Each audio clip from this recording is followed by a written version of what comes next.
وفي وقت مبكر قبل الفجر قامت دنيازاد بإيقاظ شهرزاد وقالت لها: أختي العزيزة، احكي لي قصة من قصص الرائعة التي تحكيها لي يوميا.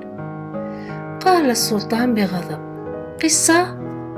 قالت شهرزاد: نعم قصة، أعرف الكثير من القصص، أرجوك دعني أحكي قصة لأختي كآخر أمنية لي قبل أن أموت.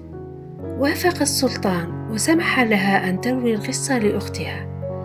بدأت شهرزاد تحكي القصة لأختها، واندمج السلطان في أحداث القصة.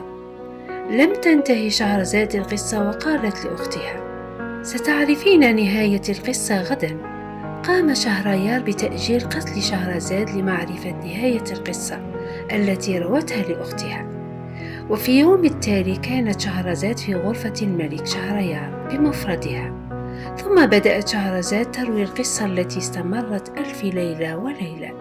وكانت القصص التي تحكيها مثيرة الاهتمام، فكانت شهرزاد تبدأ حكاية القصة في الفجر وتنهيها في يوم التالي. وفي يوم التالي كانت تنهي القصة القديمة وتبدأ قصة جديدة.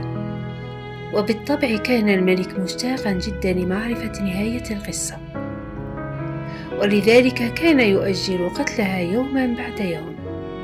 واستمرت شهرزاد على هذا الحال أكثر من 1000 ليلة وليلة، حكت فيها أكثر من 264 قصة.